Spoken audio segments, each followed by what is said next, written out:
para que faça uso da palavra e nos conduza no estudo desta noite. Boa noite, Enio. Boa noite a todos.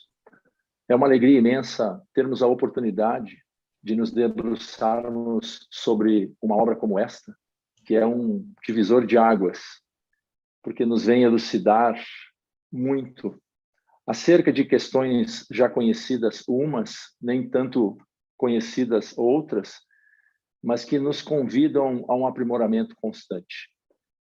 Retomando um pouquinho no capítulo anterior, o capítulo 5, nós acompanhamos o grupo do nosso querido Manuel Flamengo de Miranda, juntamente com o nobre Spinelli e também Eurípides Barçanufo, entre outros, unidos aos integrantes que estão empenhados no auxílio ao nosso planeta. Nesse momento de pandemia que nós atravessamos, eles então foram participar de uma reunião mediúnica, onde foi atendido um irmão indigitado, um irmão deformado, ainda completamente comprometido com o mal, e empenhado em implantar toda a série de dificuldades, de sofrimentos àqueles que são os trabalhadores do bem, as pessoas do cotidiano, enfim. Nós também acompanhamos diversos relatos desses benfeitores sobre situações inúmeras que envolvem os habitantes do orbe, nesse momento tão conturbado e desafiador que estamos todos atravessando. O capítulo de hoje, aqueles que lemos, percebemos que ele se deu todo no ambiente de um hospital, de uma cidade, um grande hospital, onde os benfeitores vão narrar as ocorrências, como é típico das obras do nosso querido Manuel Flamengo de Miranda. Ele sempre faz esse papel de repórter, não é mesmo? Que vem nos trazer as ocorrências do mundo físico, as situações do mundo espiritual, naquele quadro, nos convidando a uma análise e nos ensejando grandes aprendizados, porque nós temos a oportunidade de ver o que está se passando, a maneira de proceder dos encarnados e a consequente repercussão, a interação no além-túmulo dos espíritos que ali se encontram naquele ambiente. Então, nós vamos iniciar dizendo que essa equipe nobre dos benfeitores, eles vão agora fazer essa visita de observação e de auxílio a um hospital público. E eles vão observar que esse hospital se prepara para receber os pacientes do novo coronavírus. E chama muito a atenção da equipe a movimentação expressiva tanto de encarnados quanto de desencarnados. Ali vão estar pais, familiares e outros aflitos que acorrem, que vêm do mundo espiritual para visitar os parentes nesse momento de graves expectativas. Como nós sabemos, não são os laços de sangue que nos unem, que unem as criaturas, mas os laços do espírito, os sentimentos, as emoções, o amor ou outros sentimentos que nos mantêm vinculados para além dessa vida física. Pela eternidade, através dos pensamentos, nós nos mantemos ligados, unidos por estas vivências que cada um de nós fomos capazes de construir. Então, o que nos mantém ligados, tanto questões positivas como questões negativas. Daí nós aprendemos dentro da doutrina espírita que aquela frase que nós muitas vezes dizemos, perdi o meu pai, perdi aquele ser amado, não funciona para pessoas, para seres. Nós perdemos objetos porque, em verdade, nós estamos sempre ligados por esses laços que nos unem e que nos aproximam. Então, nós vamos ver ali espíritos sofredores que estavam em busca das pessoas amadas e notavam também, relatam eles, a presença de vampirizadores do além, em processos de lamentáveis obsessões, proporcionando uma visão não apenas da presença, mas da ação do mundo espiritual, em constante intercâmbio com o mundo físico. Esses processos de vinculações, de obsessões, nós bem sabemos que se dão em função dos nossos pensamentos, dos hábitos que mantemos, nos vícios, sempre atraindo por afinidade, porque ninguém vive sem pensar. Nós todos movimentamos a mente, os nossos pensamentos vão facultando essas companhias que, por vezes, dependendo do teor, vão facultar esse episódio triste, deplorável, que são as vampirizações que ocorrem. Muitas vezes até nem é por razões de vingança ou de serem contrários, mas por sintonizarem, por se afinizarem com determinadas condutas inadequadas, reprocháveis. Segundo o querido Francisco Spinelli, aquele ambiente seria o laboratório para as novas experiências do grupo, que de imediato, observemos bem, se dirige para a sala do diretor do hospital na intenção de orar, buscando espalhar as vibrações de bem-estar, do que fosse possível atingir através da oração ungida com recolhimento e amor. E isso logo nos chama atenção, porque a postura de orar é uma ação efetiva, de efeito imediato, porque nós sabemos que para cada ambiente físico corresponde um ambiente psíquico. E como as criaturas humanas, nós nos comprazemos, muitos de nós, na questão das críticas, na área do pessimismo, das queixas, fazia-se urgente proporcionar, através da oração, uma renovação do psiquismo, sanear o psiquismo daquele local, impregnado de densas vibrações, facultando alguma possibilidade de harmonia. Isso nos chama atenção porque é o que pouco nós pensamos. O que a equipe fez? Foi para a sala do diretor, foi orar no objetivo de criar uma manutenção que fosse estável, que pudesse permear aquela ambiência psíquica muito difícil. Nós vamos encontrar no livro do Manuel Filomeno de Miranda, Tormentos da Obsessão, uma partezinha que ele fala da oração. Ele fala que a oração é um mecanismo miraculoso, que tem a capacidade de alterar a realidade do ser, dando-nos uma ideia, como nós sabemos, da potencialidade daquele que se coloca para orar, que vai se somar nessas fileiras de trabalhadores. Logo em seguida, os benfeitores eles saem, então, para o trabalho e vão se deparar com uma enfermeira que vem trazendo o resultado de 13 testes, 13 exames que foram realizados para o Covid-19.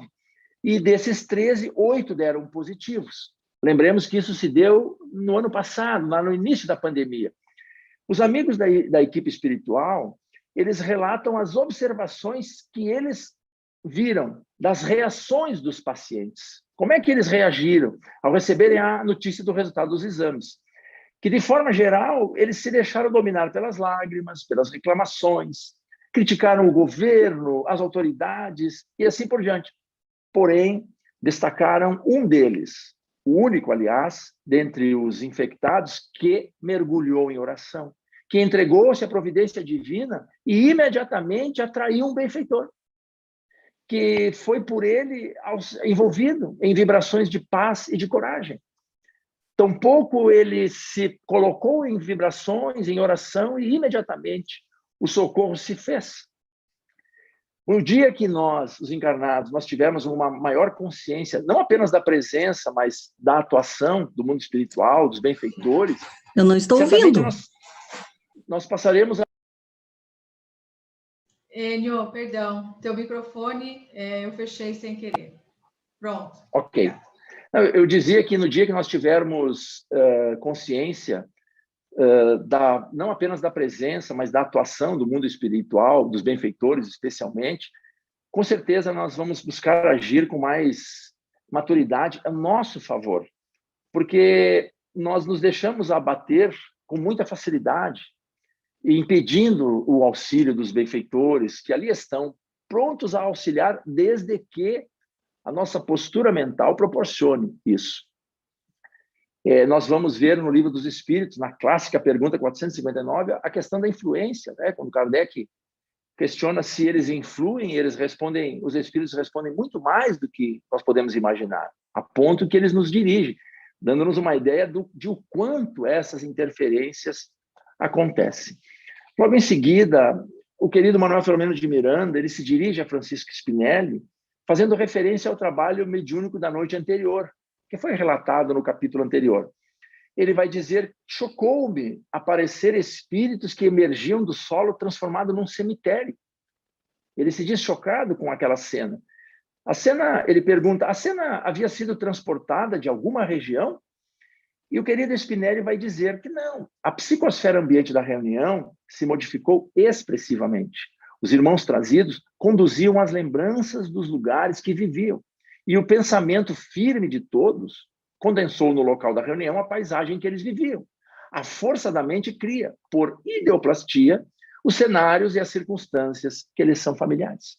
Então, nós lembramos nos atendimentos mediúnicos, especialmente de espíritos sofredores, quando normalmente, geralmente, o comunicante traz com ele traz consigo impregnado todos os detalhes do local, da ambiência, das condições, os quadros do momento em que ele se encontra, muitas vezes preso ali por questões de culpa, outras vezes por ódio, por arrependimento.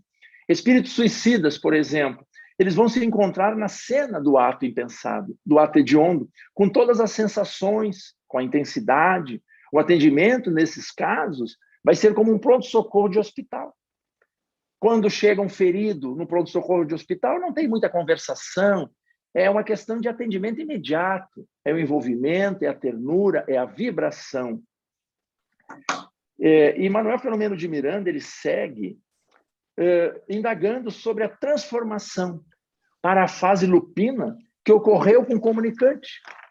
E Spinelli, novamente, vai acudi-lo com carinho. De tal forma, diz ele, degenerou o perispírito pela sua conduta, aquele ser comunicante que transformou-se no lobo, de tal forma ele degenerou o perispírito pela sua conduta, que passou a se sentir como um lobo. Ele tem na mente a sua forma anterior, que ele traz como sendo uma máscara conveniente. Enquanto ele blasonava, a aparência era preservada. Mas à medida em que ele se deixou apresentar como se sente, a forma de ser humano foi diluída pela força interior do vampirismo e passou a usá-la. Então, esse longo período de construções no ódio, nas suas ações nefastas, foram alterando a constituição perispiritual, porque ela é ideoplástica, ou seja, adquire a forma da ideia, a ideoplastia. No momento do transe mediúnico, o espírito comunicante ele recebe as energias, ele se impregna, de certa forma, com as energias saudáveis do médium. Além do diálogo com as vibrações amorosas, que de uma ou de outra forma interrompem momentaneamente aquele ciclo vicioso dos pensamentos perniciosos ou de uma monoideia. Ele recebe essa vibração do médium, essas energias, que são diferentes àquelas às quais ele está acostumado a se nutrir, facultando a ele um novo clima psíquico, mesmo que momentaneamente, do qual ele se afastara.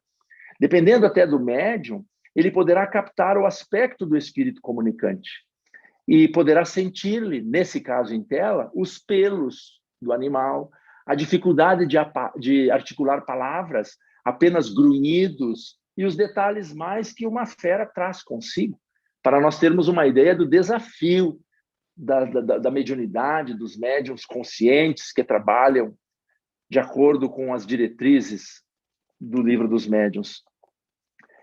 Spinelli segue esclarecendo que o pensamento é sempre a fonte e a sede das construções do ser.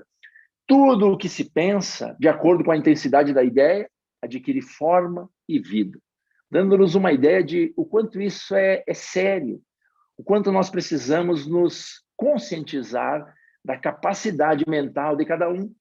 A mente, nós temos que nos assenhorar dela, temos que tomar conta da nossa casa mental e também higienizá-la, porque nós tomamos 2, 3 banhos, às vezes, no dia, mas poucas vezes higienizamos a mente.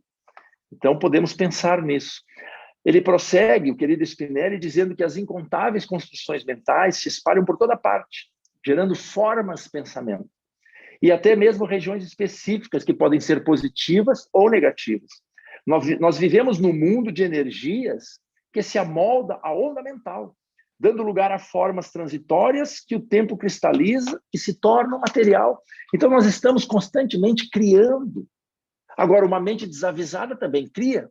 A exemplo de um carro ladeira abaixo sem motorista, que poderá se colidir com um obstáculo a qualquer momento, assim é uma mente inadvertida, uma mente infantil, uma mente solta. Quantas vezes nós comprometemos o nosso relativo equilíbrio emocional por nos deixarmos abater, envolver pelas questões do cotidiano, por uma pessoa que nós encontramos no caminho, que está vivendo um momento de depressão, que é lícito a cada um viver os seus momentos e não nos cabe julgar, mas que precisamos ter a maturidade de não nos deixarmos envolver com as questões de cada um, sermos solidários, mas também conscientes de que é muito difícil manter a harmonia e que vale a pena aplicarmos esforços para mantermos a serenidade, a mente tranquila. Logo em seguida, os amigos do grupo, eles foram surpreendidos por gritos que vieram de uma sala próxima de uma mulher paciente que, ao receber o diagnóstico da Covid-19, se deixou dominar pelo medo da morte, permitindo-se desarmonizar completamente. E pior, abrindo campo a um inimigo desencarnado, que incorporou-a, dominando-a, fazendo com que os enfermeiros tivessem que atuar, aplicando nela uma alta dosagem de calmante, e que o querido irmão Cláudio, que é um técnico espiritual na aplicação de energias da equipe espiritual, de energias restauradoras, tivesse também que agir e auxiliar essa irmã. Além desse caso, também teve outros casos, como o de um senhor fumante, que os benfeitores relatam, já de certa idade, com os pulmões tomados pelo vírus, vindo a desencarnar. O querido Spinelli nos esclarece a trajetória do tabaco e dos vícios em geral, e aborda o suicídio indireto, por submeter o organismo a substâncias que destruíram os órgãos, impedindo de manter as funções vitais. Ele também relata a presença e atuação de espíritos viciosos de péssimo nível moral, que se aproximaram e arrebataram o recém-desencarnado. Então, aquilo que nós já ouvimos muitas vezes, a doutrina espírita não proíbe nada. Ela é consoladora, nos esclarece, mas as escolhas são nossas. Ela nos põe a par dessa questão das interferências, dos pensamentos que geram a sintonia pelas afinidades. Então, nós podemos deduzir que determinadas condutas viciosas vão atrair irmãos do mesmo teor, mas não reprocha a nossa conduta porque não cabe, mas nos esclarece e deixa a cada um de nós a escolha de fazermos as nossas opções. Então, suicidas indiretos, ele esclarece, no mundo são em número colossal, um número muito grande de pessoas que tomam esse caminho sem a pretensão. E os vícios, eles impregnam o perispírito de miasmas destrutivos e proporcionam espaço para a instalação das doenças, que não se encontravam na ficha do indivíduo. Não estava aquela problemática, mas passou a fazer parte pelas escolhas, pelas opções, pela conduta que ele se propõe. Da mesma maneira, os hábitos mentais perniciosos, conversas vulgares, pensamentos negativos, que geram vibriões e bactérias que favorecem a instalação dessas muitas doenças. Então, ele alerta, é indispensável vigiar as fontes do pensamento, evitando-se elementos destrutivos responsáveis por infinitos males. Então, a nossa mente, ela de fato é um dínamo gerador, e se torna indispensável que façamos esses esforços para manter a harmonia interior. Nós vivemos num mundo repleto de apelos que tendem a nos levar a tumulto, a desarmonia. Basta que nós olhemos à nossa volta. Então, nós estamos mergulhados nesse oceano de ondas mentais. Torna-se um grande desafio não sucumbirmos a esses pensamentos de desvalia, de depressão. E, para isso, um dos mais eficazes, eficientes recursos, a oração, a busca pelo silêncio interior, são indispensáveis para mantermos-nos em harmonia. Como nós sabemos, o reino de Deus está dentro de cada um de nós. E os recursos, portanto, que nós necessitamos estão conosco, aguardando serem explorados com dedicação e com sabedoria.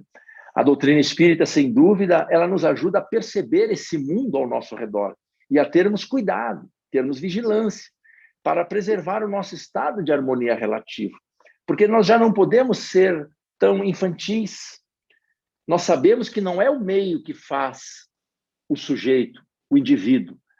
Então, eu não posso ir num lugar complexo porque eu vou me comprometer. Não, mas nós não somos ingênuos a ponto de saber que em determinados ambientes nós vamos receber aquele choque vibratório. Porque para cada ambiente físico corresponde um ambiente psíquico. Então, sabendo disso, muitos ambientes nós poderíamos evitar, porque vão gerar um desafio maior para mantermos-nos em serenidade. Logo em seguida, Spinelli narra a entrada na UTI e a consequência de desencarnação de um paciente em lastimável situação. Os pulmões tomados pelo vírus e algumas entidades perversas que acompanhavam esse paciente e que maldiziam e ameaçavam-no. Percebendo o desencarne próximo, o paciente se deixava dominar pelo desespero. A desencarnação, nos esclarece Spinelli, deve ser um momento de serenidade, para que a ruptura dos liames que vinculam o espírito ao corpo seja suave, diluindo-se pela falta do fluido vital. Isso é o que nós devemos perseguir. É claro que vai depender da nossa vida, das nossas escolhas. Então, precisamos nos empenhar para termos essa consciência frequentemente, dando-nos conta, perguntando-nos, e se aprouvesse a Deus nos chamar agora? Nós estaríamos prontos para retornar no sentido de ter algo, alguma bagagem? Que bagagem nós levamos? Porque o resto, tudo que a nossa visão capta, bem sabemos que vai ficar. Então ele segue dizendo que morrer não significa desencarnar imediatamente. A libertação do espírito à matéria, quando não se tem ideia de como transcorre a vida, torna-se muito difícil. Então, muitos de nós, para finalizar, vivemos como se o corpo fosse eterno, fingindo desconhecermos a fragilidade e a realidade de que somente o espírito é imortal e que a bagagem que nós podemos levar para além da vida física são as de natureza espiritual.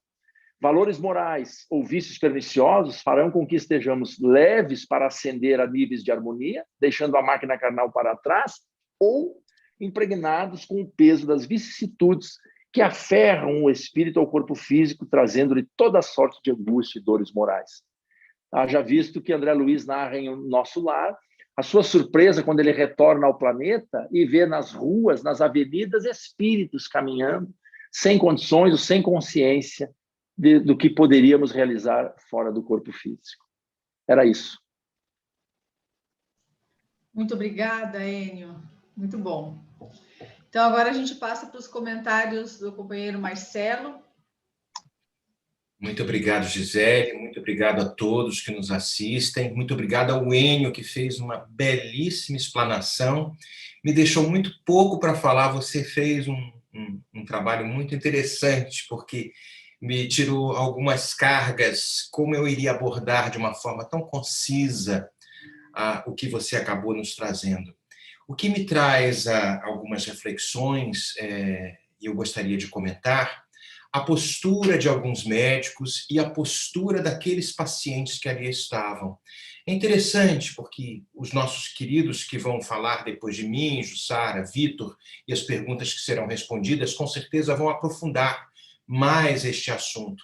Mas se talvez me cabe trazer alguns aspectos deste capítulo belíssimo, eu vejo a diferença com que os médicos trataram, alguns médicos trataram a situação e outros não.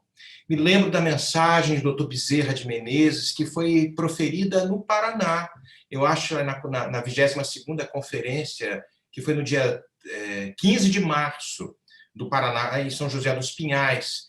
E num determinado trecho que me vem à memória, ele fala: vós que conheceis Jesus, mantende o respeito às leis, buscando as recomendações que foram proferidas pelas autoridades sanitárias, mas não oculteis a mão socorrista aos padecentes, não negueis a palavra que liberta, os que se preparam para enfrentar a imortalidade.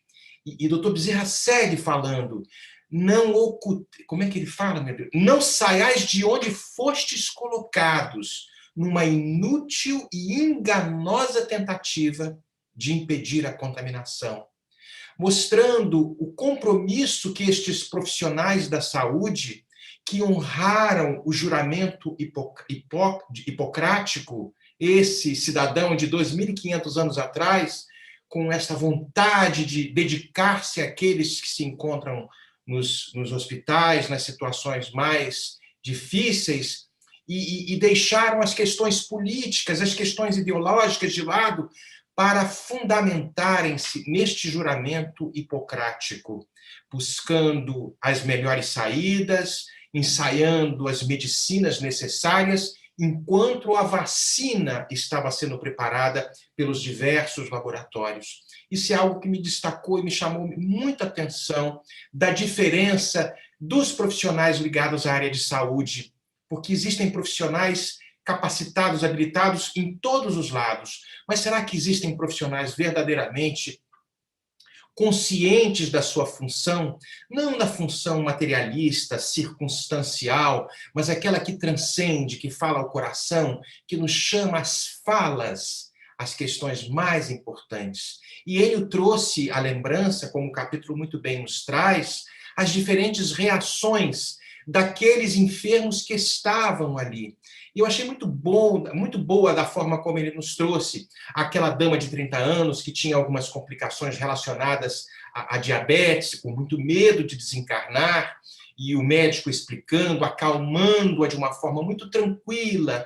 O cavalheiro que tinha os 50 anos, que postou-se em oração, atraindo, como o nosso querido Manuel Filomeno de Miranda nos fala, a presença dos bons espíritos, daquele mentor espiritual que o envolveu, e dos outros tantos que se começaram nas reclamações mais descabidas, porque todos nós temos culpa nestas situações que nos convidam à reexaminação da nossa forma de viver.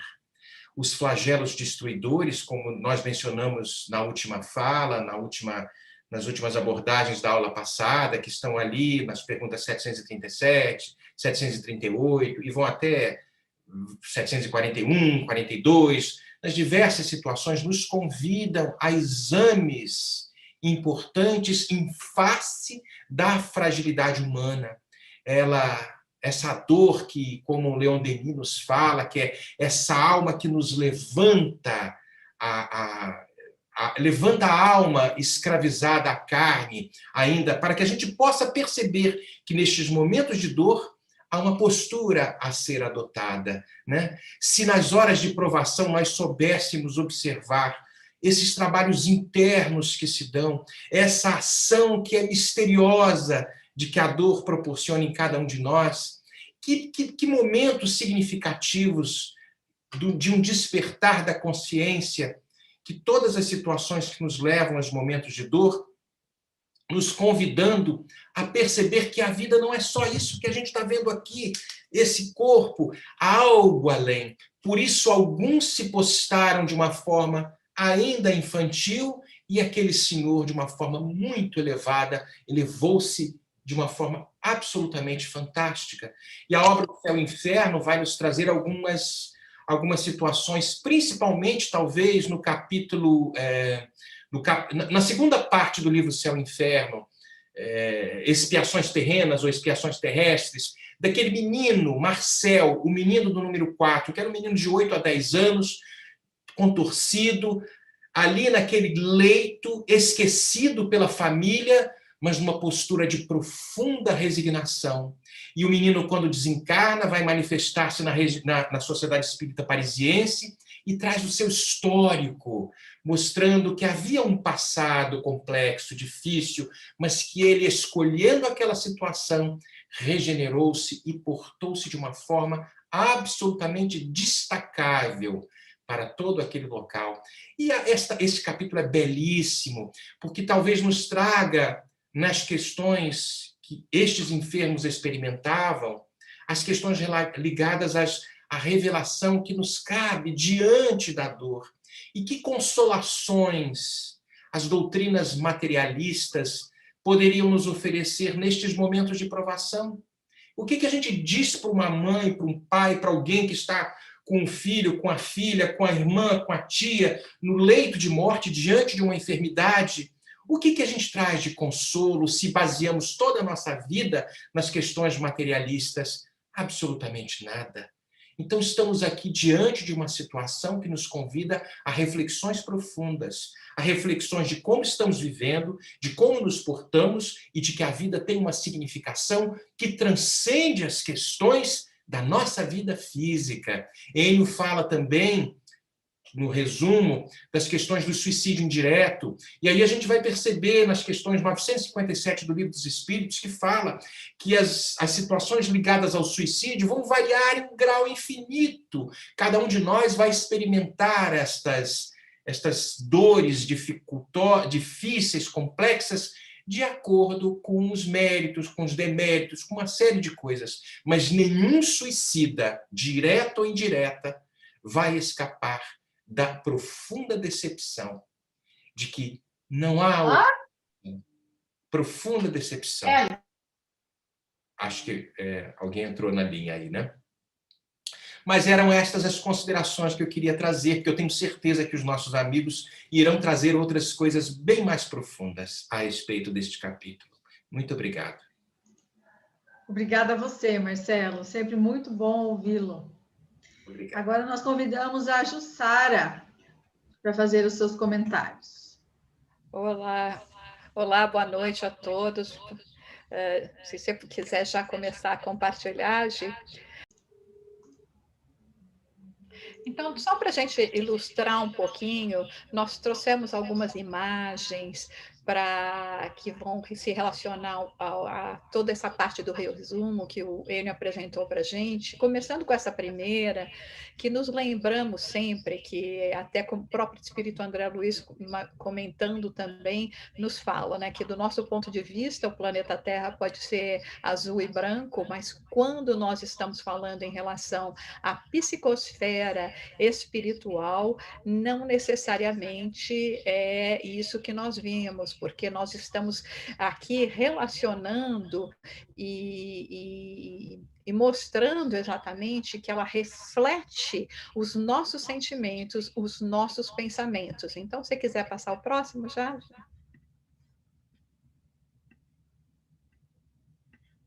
Quer mudar já? Ok. Aqui, nesse outro slide, nós vemos, também a gente trouxe para ilustrar uma imagem do projeto Imagem e Ação, que mostra justamente a questão do plano espiritual, de quando o Manuel Filomeno de Miranda nos traz e nos relata qual era a condição espiritual daqueles espíritos, quando explica de que, de uma certa forma, né, eles trazem com eles o ambiente onde eles vivem, aquilo que enfatiza cada vez mais o nosso entendimento que o céu e o inferno existem realmente dentro do nosso pensamento, de acordo com as nossas ondas mentais. Então, era esse tipo de onda mental que esses espíritos estavam, assim, visualizando. Vamos passar para o próximo? Aqui também nós trouxemos uma imagem para nós compreendermos um pouco o que é o poder do sentimento, no momento em que aquele espírito comunicante, ainda que apresentando já a sua natureza de espírito endurecido, à medida que ele vai realmente perdendo ainda mais o controle e se mostrando verdadeiramente como ele era, conforme o seu sentimento, as suas emoções, que ele vai passando por esse fenômeno, né, que a gente chama de licantropia, e vai perdendo assim a forma física, né? Aonde Manuel Filomeno de Miranda, inclusive, fala que, de acordo com a intensidade mental, né, das nossas ideias, nós vamos, então, adquirindo forma e vida. É importante sempre enfatizar, né, que pensamento tem forma, tem cheiro, tem cor, e por isso que ele acaba sendo, então, o resultado de uma manipulação dos fluidos, né, do fluido cósmico universal, e acaba tendo, então, essa composição de acordo com o que nós vamos dando vida. Obviamente, o pensamento ele é neutro, o que dá impulso é justamente a nossa emoção, né, o nosso sentimento. Quer passar o próximo, por favor? Isso acontece em relação ao nosso ambiente também. O próprio espírito Joana de Ângeles, no livro Após a Tempestade, ela fala que muitas vezes nós estamos mais preocupados com a poluição que nós vemos imperar na Terra do aspecto físico, sem nos esquecermos da poluição mental, que já era aquilo que Jesus sempre nos alertava, né? O orai e vigiar. O orar no sentido de elevarmos a natureza dos nossos pensamentos e vigiar para que nós não sintonizemos com outros tipos de energias espirituais. Podemos passar para o próximo. E eu estou querendo trazer para vocês também, porque esse assunto, né, quando nós falamos assim de pensamento, de forma pensamento, de ideoplastias, tudo isso que Manuel Filomeno de Miranda traz, realmente é motivo para a gente fazer também um seminário a respeito. Mas como nós temos já literatura, o próprio Kardec, na Revista Espírita de maio, ele fala a respeito, né, daquilo que existe em torno de nós, em torno da pessoa, em torno da família, que realmente é a questão da vibração, né, que existe aonde Manuel Filomeno de Miranda acaba dizendo que nós vivemos num mundo aonde de energia, aonde se amolda a onda mental, dando lugar às formas transitórias que o tempo cristaliza e se tornam material. O que ele quer dizer com isso? Vamos ver no próximo slide aqui. Aí é essa questão, né, de como os nossos pensamentos, como nós construímos através das nossas emoções, dos nossos sentimentos, e como isso acaba irradiando de tal forma que acaba, e não somente impactando a nós mesmos, como toda essa atmosfera. E podemos passar para o próximo, que é nesse que eu quero comentar, fazer um comentário a respeito daquela fala de Manuel Filomeno de Miranda. Se nós repararmos nesta senhora que está sentada, envolta nesses fluidos de cor escura, é quando, na nossa manifestação, naquilo que nós sentimos, naquilo que nós pensamos, naquilo que nós irradiamos, manipulando energia, nós estamos, assim, circundados por aquilo, né, que nós estamos pensando, que nós estamos sentindo. Então, é dessa forma que nós podemos entender o que significa ele se tornar material, porque, de uma certa forma, ainda que nós, encarnados no plano físico, não consigamos necessariamente visualizar esses pensamentos, esses sentimentos, nós temos, assim, a sensação, aquela aproximação, quando a gente aproxima,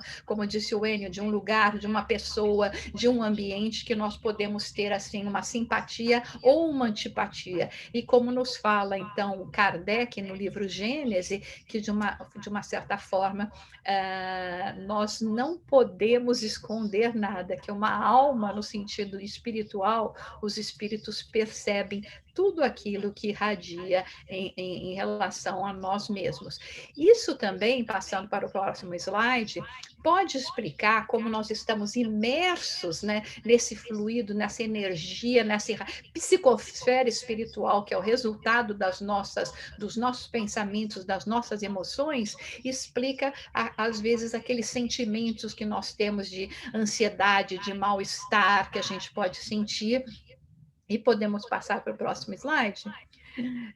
No livro, por exemplo, Os Domínios da Mediunidade, mostra uma situação, inclusive, que havia uma pessoa que desejava tão mal para outra que ela chegava a se exteriorizar e ir impactar com o seu pensamento, com a sua vontade destrutiva, para que essa pessoa também sentisse esses efeitos. Então, é dessa forma que, às vezes, sem nós conseguirmos imaginar, nós começamos a absorver aquelas emoções que pessoas estão direcionando a nós e que podem ser construtivas ou destrutivas. Obviamente, como espíritas, né, o nosso goal, a nossa meta é cada vez mais nós, assim, nos liberarmos. No próximo slide, Manuel Filomeno de Miranda, ele fala a respeito dos ambientes de vício, dos ambientes aonde nós podemos nos impregnar com essa com essa energia, vamos dizer, com essas vibrações, com esses hábitos mentais perniciosos que, inclusive, podem nos levar a questões de contaminações de vibriões e bactérias psíquicas. Existe toda uma literatura que nos fala, inclusive, a respeito da tabela periódica que existe no plano espiritual, que obviamente corresponde ao estado de matéria que nós temos no plano espiritual e não ao que nós temos no plano material, que também nos fala a respeito justamente desses vírus e bactérias espirituais. Por isso que no livro todo nós vemos Manuel Filomeno de Miranda insistindo, né, para que nós nos mantenhamos com um pensamento elevado, com uma atitude de prece, porque justamente quem adoece primeiro é o nosso perispírito. Quem absorve esses vibriões espirituais, essas bactérias psíquicas, é o nosso espírito, se nós estivermos nos colocando assim em sintonia nesse sentido.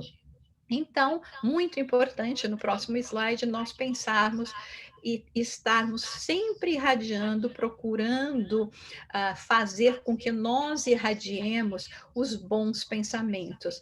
No próximo slide, nós vemos, então, uma situação onde até está sendo realizado o Evangelho no Lar. Comentários aqui, por exemplo, de Kardec na Revista Espírita, nos mostrando que quando temos esse pensamento elevado, nós estamos atraindo uma atmosfera fluídica completamente diferente para o nosso plano pelo nosso plano de vivência, né? No próximo slide, nós vemos que o pensamento, como nós estamos tentando aqui explicar muito rapidamente, né?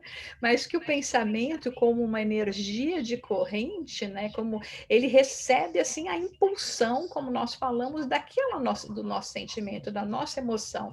Então, ele é matéria, porque ele está, né? Nós estamos falando do fluido cósmico universal, não é resultado do nosso cérebro, mas sim do nosso espírito, né? Do nosso cérebro físico, associado, então, às questões da emoção.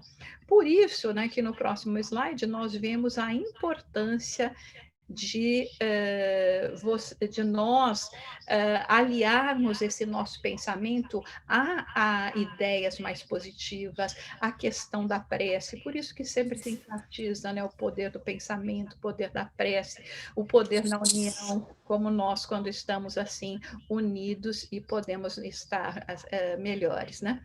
E, por último, uma vontade que Kardec expressa na Revista Espírita, também de maio, aonde ele imagina que no momento em que nós, à medida que nós vamos nos conscientizando a respeito do poder desse nosso pensamento, cada vez mais nós vamos ver a humanidade se depurando, melhorando, né? Se melhorando, sendo, então, assim, cada vez mais contrária, né, oposta à invasão de qualquer fluido e pensamento negativo, e aonde nós veremos as leis divinas do amor e da caridade imperarem, né? Se nós tivermos tempo agora, não sei se ainda há tempo, você que vê aí, nós temos a mensagem de Joana, mas que pode ser colocada. Você tem 2 minutos ainda, dá para passar? Então tá, então vamos ver a mensagem de Joana de Ângeles. Você quer passar ou... Ai. Então, Joana de Ângeles, no livro Vida Feliz, ela fala a respeito do pensamento, né? Que hoje é todo o tópico desse capítulo, que o pensamento é força, por isso atua de acordo com a direção, a intensidade e significado próprios. Pensa no amor e te sentirás afável. Cultiva a ideia do progresso e terás estímulo para porfiar, logrando êxito nos empreendimentos. Sustenta a ideia do bem e descobrirás quão ditoso és como fruto do anelo vitalizado. Tudo pode ser alterado sob a ação do pensamento. E no próximo, pensamento e vida, pois são termos de equação existencial do ser humano, pensando na necessidade de ascensão. Os heróis, os cientistas, os mártires, os educadores e os santos edificaram um mundo melhor, que ainda não alcançou o seu ápice. Porque tu e outros ainda não vos convencestes de pensar bem, agindo melhor, para conquistardes a vitória sobre as paixões, a dor e a infelicidade. Então, que com isso nós nos lembremos, né, o quão importante é nós estarmos em controle do nosso pensamento, o quanto ele pode nos auxiliar, não nos levando a situações de desespero, para que não fragilizemos ainda mais a questão da nossa imunidade espiritual, e que também sempre, através dos pensamentos positivos, possamos, como nessa união aqui de preces, de estudos, também levarmos a uma mudança da psicosfera do nosso planeta. Maravilha, Jussara, muito obrigada. Já tem gente aqui pedindo se vai ser possível compartilhar os slides nos grupos. Daí depois a gente resolve a respeito disso e comunica a todos. Vitor, meu amigo, agora a palavra está contigo. Ok? Não? Aí. Boa noite a todos. Agradecendo a Jussara e o Marcelo pela preparação, ver se sobrou alguma coisa para a gente poder comentar. Eu vou me ater aqui àquela parte da pessoa do senhor que estava com o vício do tabagismo, né? A respeito do suicídio indireto, e que levou àquela situação que ele se apresentava, conforme Manuel Filomeno de Miranda descreve no livro. E ele vai dizer, o Manuel Filomeno, a questão dos vícios realmente, né? Os vícios e os atentados materiais à saúde. E em função desse atentado à saúde, do vício, né, que foi sendo praticado ao longo de todo o tempo, aconteceu aquela situação em seus pulmões, e isso nos traz aqui uma reflexão em que essa situação que o acometeu, ela não vai se extinguir somente com a desencarnação dele, porque ele lesou o perispírito, principalmente na área pulmonar.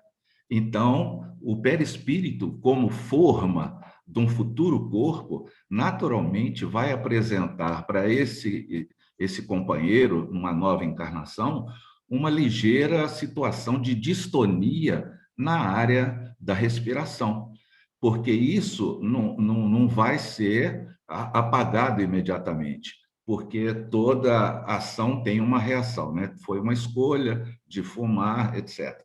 Então, isso vai ensejar, bem como a pessoa que usa dos alcoólicos, da pessoa da glutonaria, da pessoa com desvios da sexualidade em termos da sua usança. Isso tudo, à medida que a gente vai ter vícios e atentados materiais à saúde, nós vamos impregnar o nosso perispírito, à medida que eles for sendo repetidamente executado, zonas favoráveis à instalação desses vibriões mentais, dessas larvas mentais psíquicas, né? Dessas bactérias, que vão inicialmente criar um foco de forma diferente de atuação das células perispirituais. À medida que isso for sendo executado ao longo do tempo, essas células em disfunção, elas vão, por ressonância, bater nas células do nosso corpo físico. E isso vai ocorrendo o surgimento das doenças. Então, vamos dizer o seguinte: uma pessoa dada, e André Luiz vai trabalhar isso, né? Quando ele vai no livro dele, se não me engano, Missionários da Luz, ele vai levar André Luiz para ver uma reunião mediúnica, e tinha um jovem que estava presente, era até de desenvolvimento mediúnico. E o André Luiz observou, a pedido do instrutor, que na região genital do rapaz existiam formas diferenciadas, escuras, principalmente na região do cordão espermático, dos testículos, etc. É porque ele era dado a questão de frequentar bordéis, zonas de meretrício, etc. Então, isso, aquilo que o André Luiz estava vendo, não era a doença em si, mas a propensão para a doença em função daqueles bacilos psíquicos, essas bactérias que já estavam tomando a região genital dele. Em outra, ele vai falar a respeito do estômago, que parecia um tonel condimentado, e o outro era a pessoa que usava alcoólicos. Todos eles frequentando uma reunião de desenvolvimento mediúnico e já apresentando tendências a uma doença surgir em função desse mau uso desses companheiros, né? Então, mas os hábitos mentais também, eles interferem, não só os vícios, os hábitos mentais. Por exemplo, a pessoa colérica, ela joga uma quantidade de hormônios dentro da gente mesmo, que aquilo, com o passar do tempo, anos e anos, vai desenvolver fatalmente uma azia, uma gastrite, vai desenvolver ali alguma coisa até mais séria. Por quê? Porque a pessoa não é dada ao controle das suas emoções. Então, é a parte mental impactando o físico. E se você também procurar o negativismo, a pessoa que tudo é negativa, né? É a síndrome daquele ó dia, ó azar, né? Que está tudo ruim. Então, essa pessoa negativa, ela, se você não tiver muito bem fundamentado, e se você for conversar com a pessoa negativa, momentos depois você entra na faixa dela e você vai sair com pensamentos negativos de que está tudo errado, porque você se deixou influenciar por aquela sistemática negativa da pessoa. E isso cria essas bactérias mentais também. E a gente, pela proximidade com a pessoa, se não tivermos o nosso sistema imunológico, espiritual bem azeitado, bem trabalhado, nós podemos receber esse tipo de contágio espiritual e desenvolvermos negatividade também. Evidentemente que isso ao longo de um processo.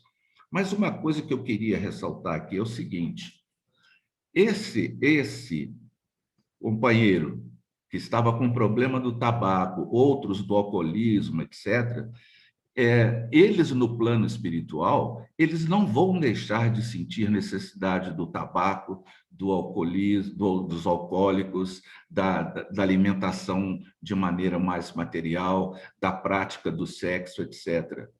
E o que eles vão fazer? Eles vão necessitar disso como alimento.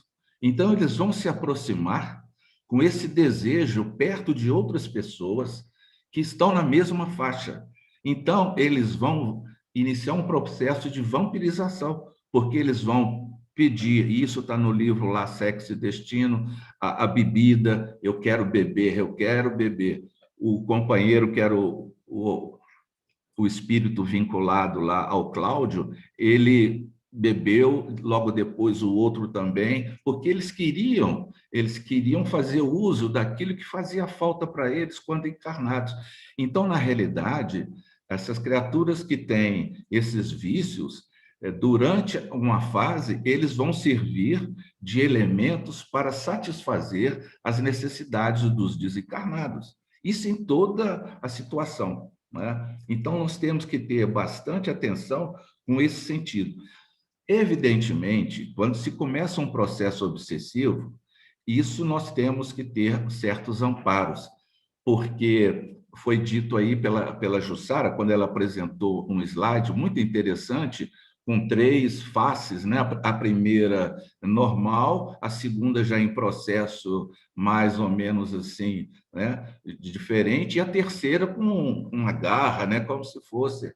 Então, as criaturas no plano espiritual, quando elas não se modificam vibratoriamente, a tendência é se vincularem a outras entidades para exercer esse complexo que se chama processo obsessivo.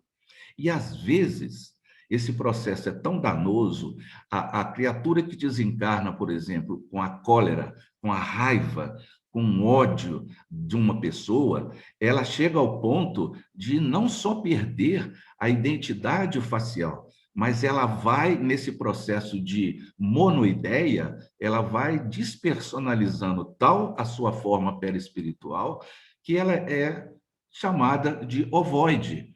Ela não tem atividade espiritual nenhuma. Essa pessoa fica num curto-circuito de pensamento no seu espaço-tempo que não modifica. Para aquele espírito, ele só tem raiva daquela pessoa naquela época. O resto não existe. E esses ovoides são trabalhados como objetos de perseguição também pelas entidades mais trevosas, vamos dizer assim.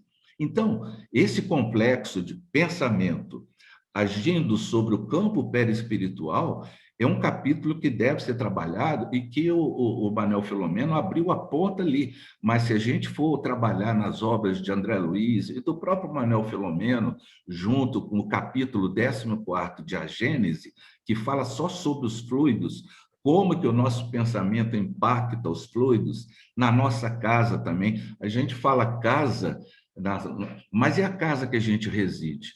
Nós podemos criar bactérias nas nossas casas.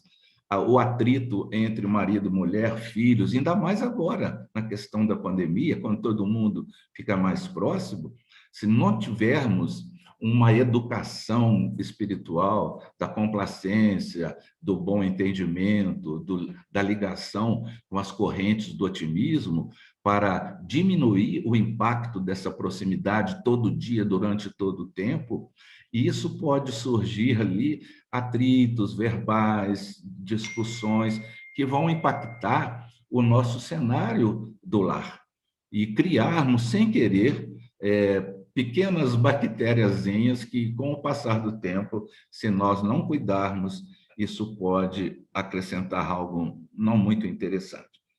Bom, então, o que eu queria dizer como finalização é que a proposta é o seguinte, é o bem. Nós nunca vamos fugir dessa vacina. Nunca vamos, porque todo o evangelho de Jesus é para isso.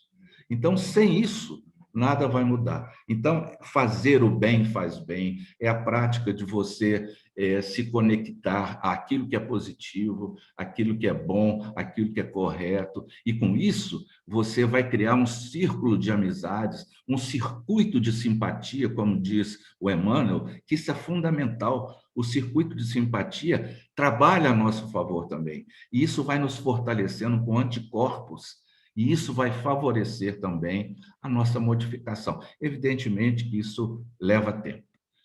Muito obrigado. Era isso que eu tinha que falar.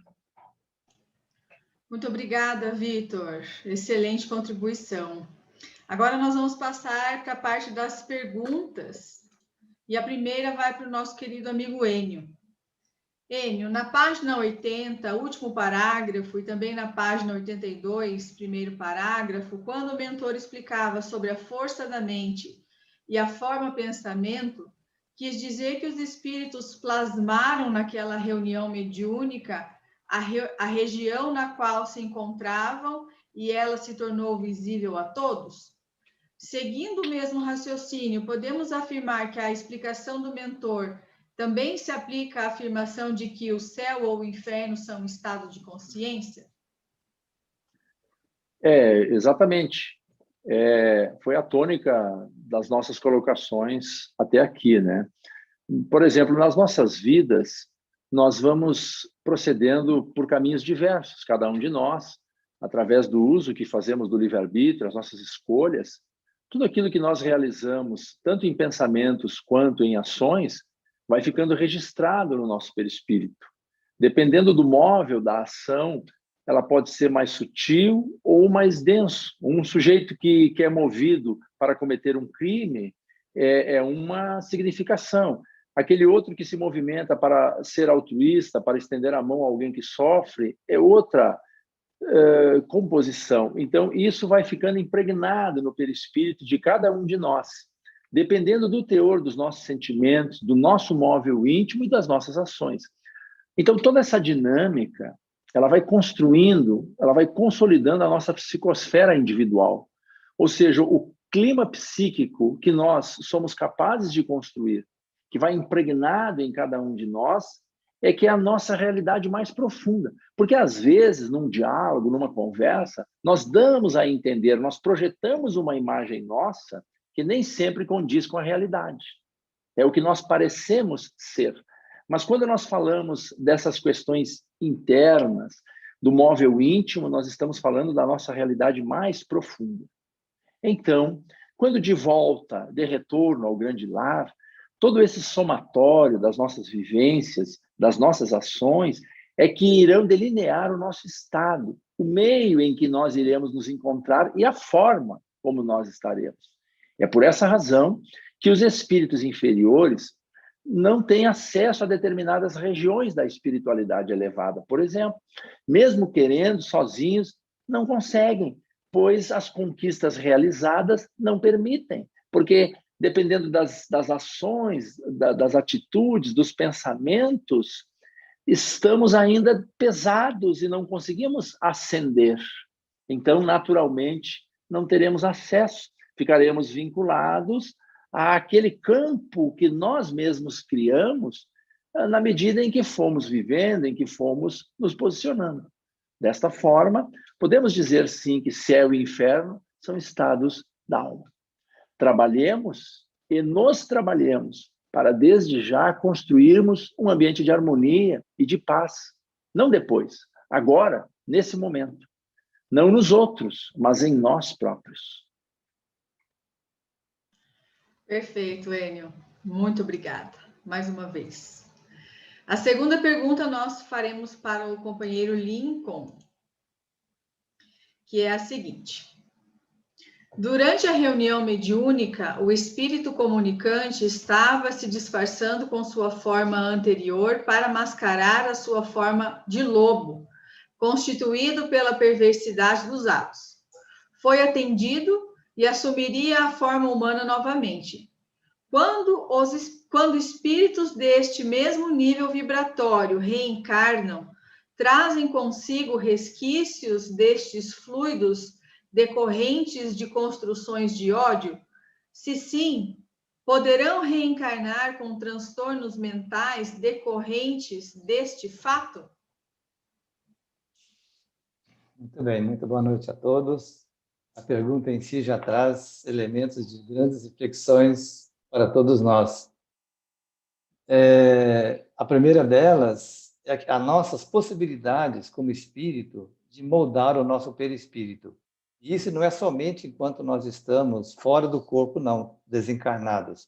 Enquanto estamos no corpo, nós também estamos modelando esse perispírito, partindo das influências próprias do corpo para o perispírito, como já foi mencionado aí pelo Enio, através dos vícios, e pelo Vitor também, e também do espírito para o perispírito, pelos nossos condicionamentos mentais, que vai moldando o perispírito de acordo com determinados valores morais que nós temos e que vão se projetar no perispírito e, consequentemente, chegar a influenciar o corpo.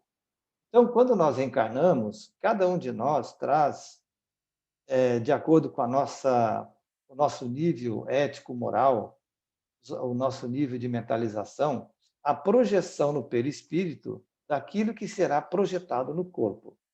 Por exemplo, o perispírito, então, ele funciona como aquele modelo organizador biológico. É o perispírito que projeta no corpo todas as necessidades próprias indicadas pela lei natural, pela lei divina, que foi, de alguma maneira, afetada pelo nosso comportamento antigo. Exemplos.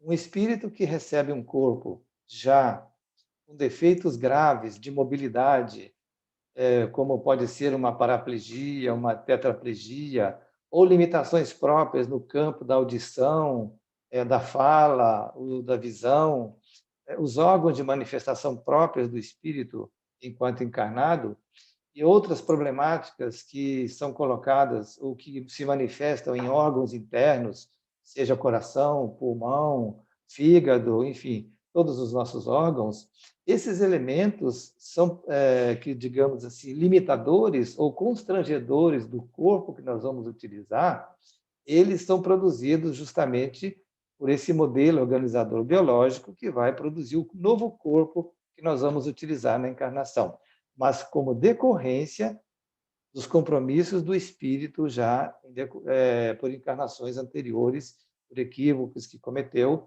por infringência da lei divina que nos alcança.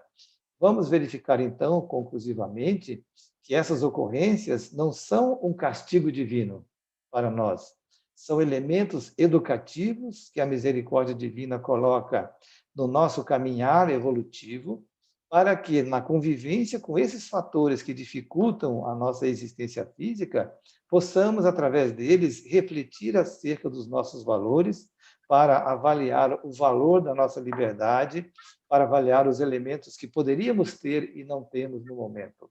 E daí ganha excepcional importância o processo educativo nos lares, a educação dos pais, da família, que é entregue a cada um desses irmãos que reencarnam com essas limitações, de tal forma que, ao chegar no plano físico, uma nova encarnação, o corpo apresentando essas limitações e esses constrangimentos, isso possa ser tratado com o maior amor que se possa conduzir à educação e à orientação a esse espírito que está reencarnando, para que ele sinta que, apesar das dificuldades que enfrenta nas suas limitações no corpo, ele conta com o amor daqueles que estão à volta dele.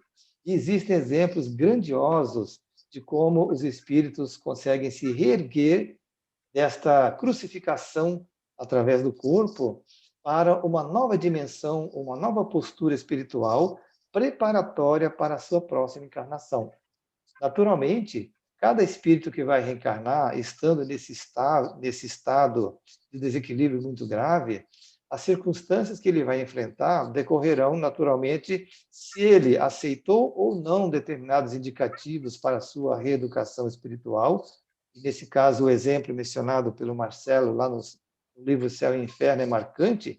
O espírito que veio com todas as dificuldades próprias da sua manifestação normal, mas que tinha uma resignação profunda e vivia alegremente.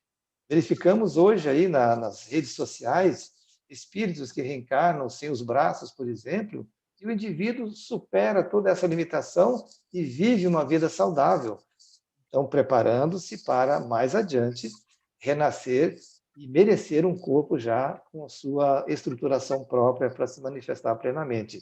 E, naturalmente, aqueles espíritos que não aceitam esta orientação, que não iniciam um processo já de resignação antes de encarnar, serão aqueles que estarão num estado de maior rebeldia, de um estado de tensão maior, um estado de trabalho muito mais profundo, a exigir aquela renúncia e o sacrifício dos pais para superar esse momento, que vai preparar os momentos melhores para as futuras encarnações, as futuras reencarnações.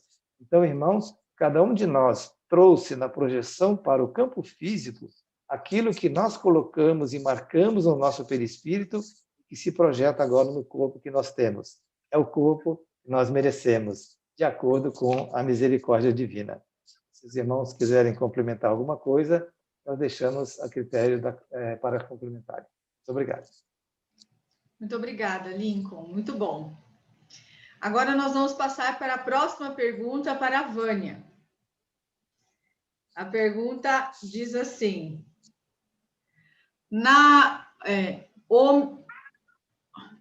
o mentor, na página 82, fala na página 82 que com um pouco de fixação da mente poderia acompanhar regressivamente tudo quanto ali ocorreu, porque estava impregnado nas faixas e ondas vibratórias. Esta faculdade tem a ver com a psicometria ou são coisas distintas?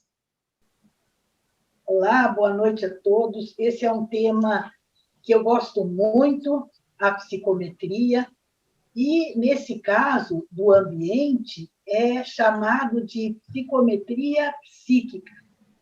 Então, as nossas palavras, como já foi falado aqui, muito bem pelos nossos companheiros, nós só vamos reforçar, né?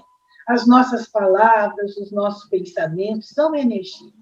São energias que emergem do nosso ser para influenciar ali, não, o universo. Vejamos que muitos não sabemos disso, né? Então, as palavras e os pensamentos assemelham-se a uma pequena pedra que, atirada nas águas calmas de um lago, vão formar sucessivas ondas concêntricas, alcançando toda a área do lago, com uma diferença. Nossas palavras e nossos pensamentos vão emitir vibrações sem limite, porque o universo não existe borda, né, no universo. Então, nós vamos citar algumas obras aqui que tratam do assunto, e não se preocupem que depois a gente coloca no chat. Então, no livro Mentes Interconectadas e a Lei de Atração, da Sueli Caldas Schubert, ela vai fazer um estudo sobre isso. E, para fazer esse estudo, a Sueli vai trazer as informações de William Denton, que escreveu o livro A Alma das Coisas. Olha só, as coisas têm alma. Onde ele registra 110 casos de psicometria. Inclusive, a esposa dele também era psicômetra e a irmã também. Nós vamos encontrar ainda informações sobre a psicometria no livro Memória Cósmica, de Hermínio Miranda, e Os Enigmas da Psicometria, de Ernesto Bozano, um clássico. Então, tem uma pergunta. Como que o indivíduo que tem essa aptidão de saber a história dos objetos, ou o que se passou em determinado ambiente, como que isso acontece? Eu pego esse relógio que a Vânia usou e sou psicômetra e passo a mão e vejo a Vânia e sinto a Vânia, mesmo que eu já tenha desencarnado. Como que isso acontece? Então, duas são as premissas, nos ensina o livro da Sueli. Existe uma memória cósmica, né? Como já sabemos.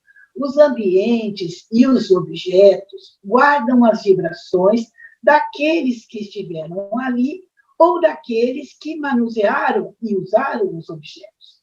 Vibrações da própria natureza, a alma das coisas. Segundo, a capacidade que têm os psicômetros de se deslocarem, não somente no espaço, mas também no tempo, rumo ao passado, ou seja, em uma época que, teoricamente, não mais existe. Como que ocorre esse deslocamento, então? Né? Aí, às vezes, eu entro num ambiente, eu pego um objeto, no caso de psicometria e no caso de psicometria psíquica, e eu consigo vislumbrar o que está ocorrendo ali, o que houve, quem usou aquele objeto, de onde veio aquele mineral, né? Então, como que isso acontece? Esse deslocamento.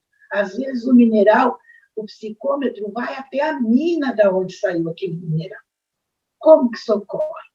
É o perispírito da gente que se desloca e consegue ver, então, ou sentir a história do local dos objetos. Allan Kardec vai tratar do perispírito, que não dá tempo da gente tratar aqui, nas questões 93 a 95 de O Livro dos Espíritos. Mas vamos falar, então, da psicometria dos ambientes, que é o caso, né, do nosso livro, da pergunta ali. Na literatura espírita clássica, nós vamos encontrar uma obra notável, que eu já mencionei, de autoria do renomado cientista Ernesto Bozano, Os Enigmas da Psicometria. Um dos aspectos extremamente interessantes dessa faculdade refere-se, então, à psicometria dos ambientes.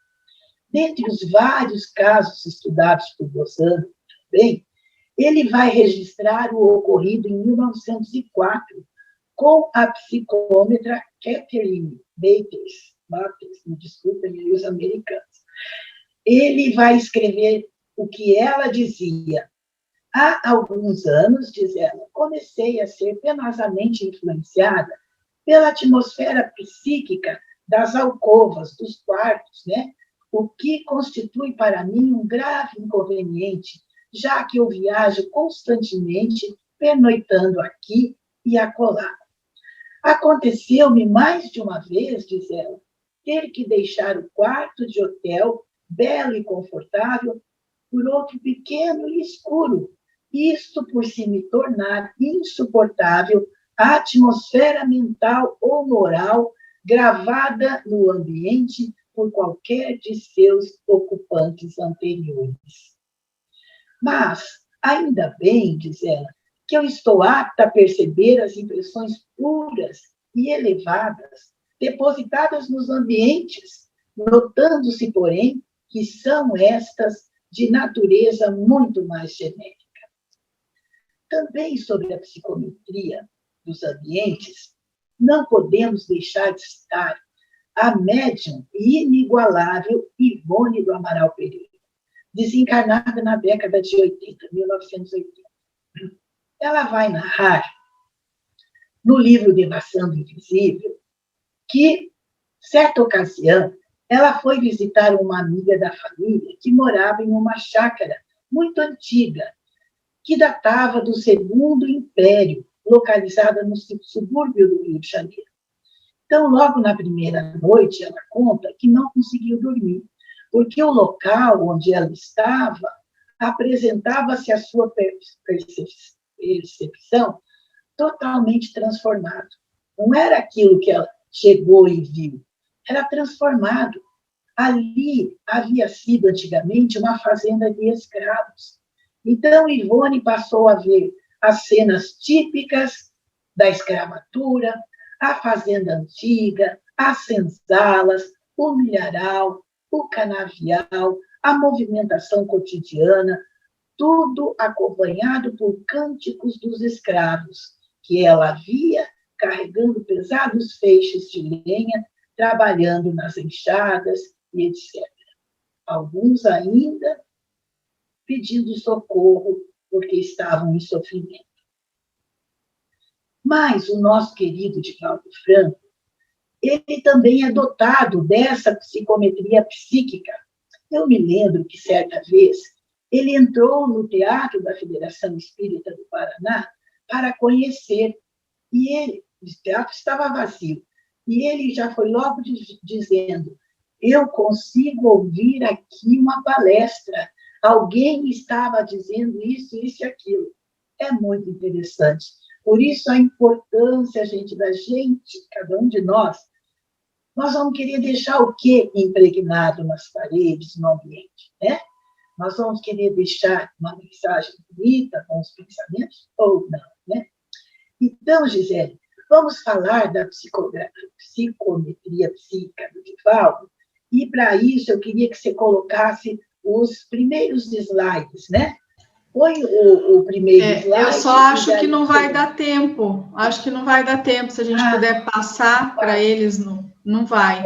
Não, então, rapidão. Quando ele esteve em Roma, em 78, com o Nilson, então, a Ivone, a querida Joana, os levou, né, para conhecer as cercanias do Coliseu e do Circo Máximo, ali na cidade, né, dos Césares. E a Joana, junto com eles, então, quando o Divaldo chegou e viu, por exemplo, o Coliseu está, assim, bem destruído, né? Mas ele vislumbrou, que o slide não vai mostrar, ele vislumbrou os leões ali. O Coliseu todo, né, perfeito ali, e os leões, ele vislumbrou que tão forte foram as cenas que elas estão impregnadas ali até hoje. A mesma coisa ocorreu com o Circo Máximo, nesse mesmo ano, nessa mesma visita. Então, Divaldo vê psiquicamente as cenas.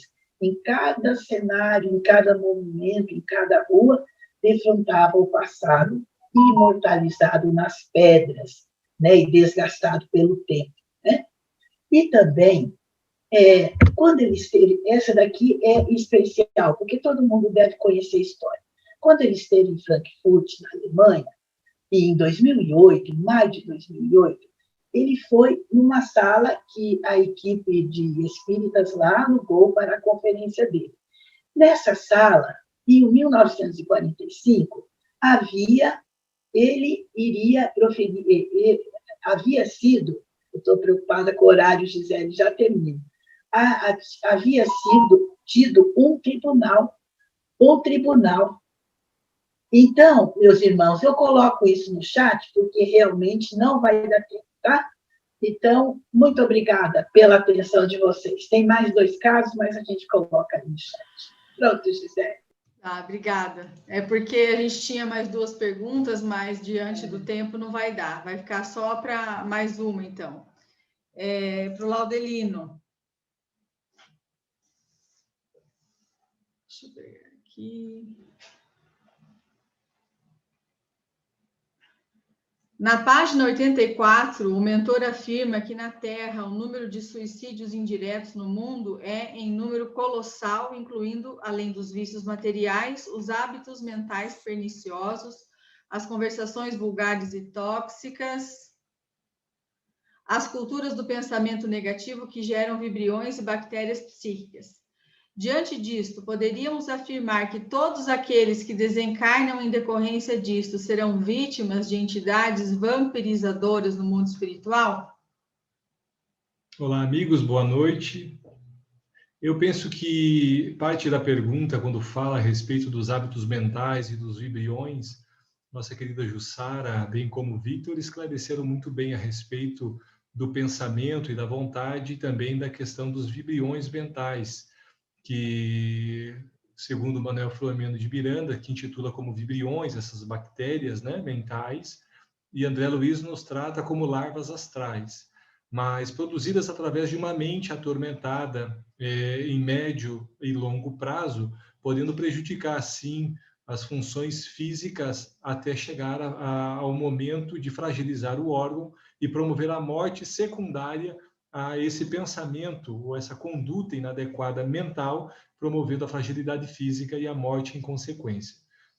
Mas me permita refletir um pouquinho mais a respeito desse processo do suicídio indireto ou suicídio inconsciente.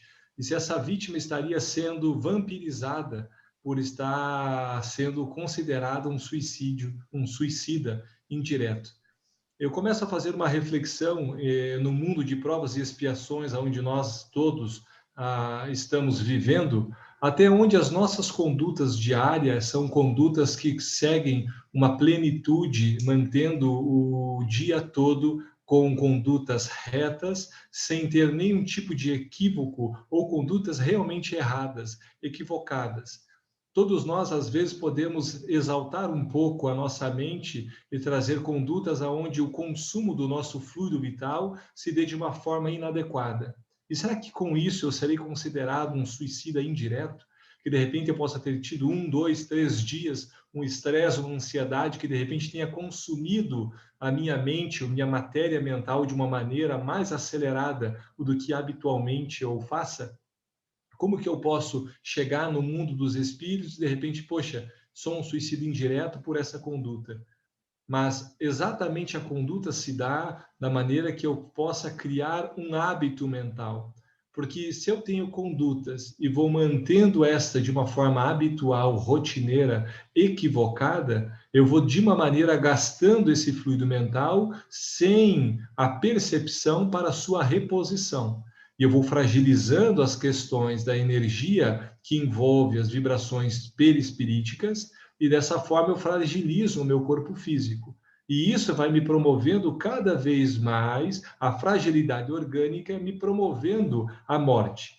Mas, às vezes, a fragilidade do meu perispírito faz com que o corpo fragilize ou me leve a condutas equivocadas. Eu começo a comer de uma maneira equivocada, eu começo a agir na sexolatria, eu tenho o alcoolismo ou tantos outros vícios que são reflexos de uma mente em tormento. Porque isso é secundário, porque a mente é onde tudo nasce, o pensamento é realmente a origem desses conflitos. No Evangelho segundo o Espiritismo, no capítulo 5, que nos traz nas causas atuais das aflições, nós vamos pegar um trecho que os espíritos nos colocam. Quantos de nós poderíamos, de repente, após passarmos a vida e analisarmos uma reflexão de conduta e nos indagarmos, se eu tivesse feito algo ou não feito algo, sem dúvida, eu não estaria passando por esse tormento. Ou seja, foi por uma ação equivocada ou foi pela falta da ação correta que hoje eu esteja sofrendo. Mas nesse mesmo capítulo, algo tão interessante que Kardec coloca de uma maneira tão precisa, que a lei humana normalmente causa as suas punições ao corpo físico ou ao espírito reencarnado. Mas a lei humana não pune a todas, porque normalmente a lei humana vai punir quando o indivíduo comete um ato perante a sociedade. E quando é punido, ele consegue refletir o erro cometido. Mas nos deixa claro que, na grande maioria, os atos que a pessoa comete, onde ela mesma é a única que sofre, esses atos não são punidos pela sociedade. Mas não quer dizer que esse indivíduo que tenha cometido atos contrários a si mesmo, mentalmente, especialmente, ou de condutas equivocadas, não tenha adquirido débito perante a lei divina. E esses débitos serão cobrados, seja pela patologia física, pela dor, pelo sofrimento, ou seja, pela conduta mental prolongada que eu tenha atraído ao meu convívio os irmãos sofredores que também gozam ou tentam vampirizar essas energias já enquanto eu estou no corpo. Porque depois que há o desenlace, eu continuo mantendo essas mesmas companhias que eu mantive por tanto tempo. Mas não quer dizer que eu esteja mantendo, às vezes, padrões ou condutas mentais com um processo onde todos nós temos gastos de energias vitais, às vezes descontroladas, mas não viciosas, que eu possa ser considerado um suicida indireto. Porque, neste momento, a balança que pesa desse processo, especialmente a conduta reta e as ações, também são consideradas de relevância em sua totalidade. Ou seja, as ações benéficas que eu tenha tomado na minha vida pesam para que eu possa ter essa porta aberta, essa vampirização ou não. Muito bem, chegamos a mais um final de dia de estudos. A gente sente que não pode aprofundar mais em alguns assuntos que realmente são bem interessantes e que mereceriam mais tempo, mas a gente precisa dar conta aí do recado, digamos assim, né? Por conta do livro todo e para que a gente não se estenda muito, não fique cansativo.